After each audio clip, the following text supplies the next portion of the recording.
வணக்கம். ஆகாஷ்வாணி புதுச்சேரி செய்திச் சுருக்கம் வாசிப்பவர் வீரமணி. 8வது ஊதிய குழுவிற்கான ஆய்வுப் பட்டியல் விவரங்களை மத்திய அமைச்சரவை அங்கீகரித்துள்ளது. மத்திய தகவல் ஒலிபரப்புத்துறை அமைச்சர் திரு அஸ்வினி வைஷ்ணவ் நேற்று புதுடெல்லியில் செய்தியாளர்களிடம் பேசுகையில் இதை தெரிவித்தார். 8வது சம்பள கமிஷன் அமைக்கப்பட்ட நாளிலிருந்து 18 மாதங்களுக்குள் அரசிடம் அறிக்கை கொடுக்கும் என்றும் அவர் கூறினார். சோலார் மின் உற்பத்தியில் உலகின் 3வது பெரிய நாடாக இந்தியா மேம்பட்டுள்ளதாக மத்திய அமைச்சர் திரு பிரகலாத் ஜோஷி தெரிவித்துள்ளார்.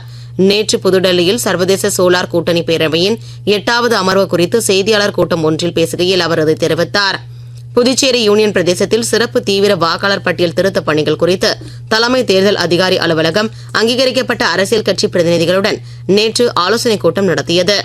வாக்குச்சாவடி நிலைய அதிகாரிகள் வீடு வீடாக சென்று கணக்கெடுக்கும் பணிகள் நவம்பர் 4 முதல் டிசம்பர் 4ஆம் தேதி வரை மேற்கொள்ளப்படும் என்றும் தெரிவிக்கப்பட்டுள்ளது.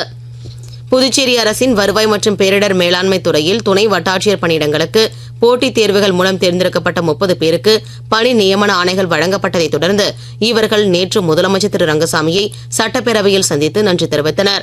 பொதுப்பணித்துறையில் செயற்பொறியாளராக பதவி உயர்வு பெற்றுள்ள 3 உதவி பொறியாளர்களுக்கு முதலமைச்சர் திரு ரங்கசாமி நேற்று இதற்கான ஆணைகளை வழங்கினார்.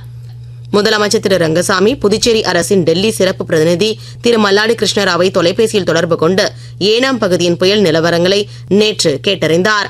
இத்துடன் இந்த செய்திச் சுருக்கம் நிறைவு பெறுகிறது. எமது அடுத்த செய்திச் சுருக்கம் காலை 8 மணிக்கு. வணக்கம்.